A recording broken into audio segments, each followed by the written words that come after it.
Condrict vem da palavra grega condro, que significa cartilagem. Então eles vão ter o seu esqueleto feito todo de cartilagem, por isso que a gente chama de peixes cartilaginosos. Você pode se perguntar, mas o que é uma cartilagem? Lembrando então que a cartilagem ela está bem presente aí nas nossas orelhas, né? Por exemplo, sua orelha ela tem todo um formato e é sustentada por uma estrutura, mas que não é óssea, né? Se você pode, por exemplo, amassar a sua orelha, ela não é tão, o que sustenta ela não é tão rígido quanto um osso.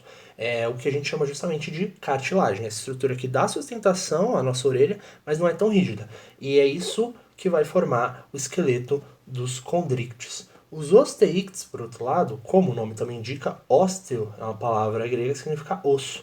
Então eles vão ter o esqueleto ósseo, né, que é bem mais rígido. Então, para a gente saber aí de quem que a gente está falando, os exemplos de condrictes são tubarão, raia e quimera, são os principais exemplos.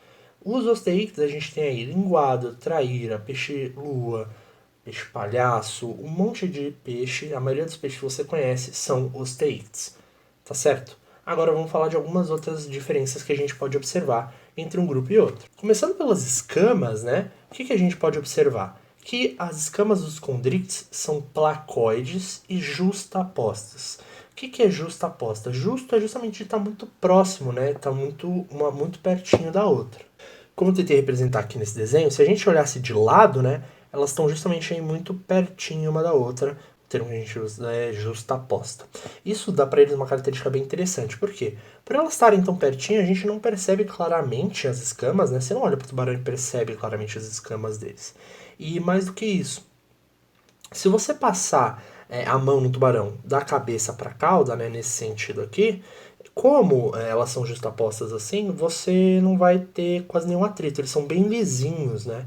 Agora, se você passar no sentido contrário, da cauda, né, para a cabeça, você vai ter aqui várias protuberâncias que vão fazer um atrito com a sua mão e vai parecer uma lixa, né? Eu já tive a oportunidade de fazer isso e você realmente vê que eles têm aí as escamas deles nessa característica para eles de fazer com que eles possam parecer uma lixa, né? Até alguns nomes de tubarão, como por exemplo caixão lixa, né? Indica aí esse nome indica essa característica, né? Bom, já do outro lado, os osteíctes vão ter escamas dérmicas e eles vão ter uma característica interessante que eles costumam ser bem escorregadios. Por quê? Porque eles vão ter glândulas epidérmicas que vão produzir um muco, que vão deixar eles escorregadios. Se você já tentou pegar um peixe, você vai perceber, né, um peixe vivo, você vai ver que ele é muito escorregadio, provavelmente por causa desse muco produzido por essas glândulas, certo?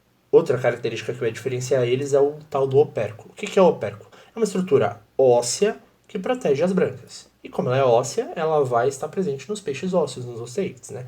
Então, você já deve ter visto aí os peixes nadando, eles vão movimentar essa parte aqui, que é justamente o opérculo, que vai proteger as brânquias e eles vão movimentar para permitir o fluxo de água, né?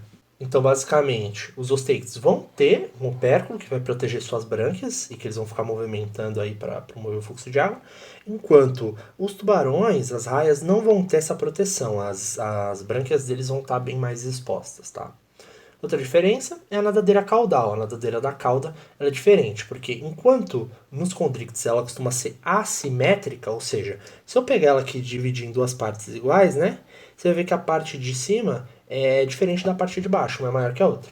Agora, nesse caso aqui dos osteíctes, ela é simétrica, ou seja, a parte de cima é basicamente igual à parte de baixo. A gente pode chamar, dar o nome a essa característica de nadadeira heterocerca, ou seja, hétero de diferente, ou homocerca, homo de igual.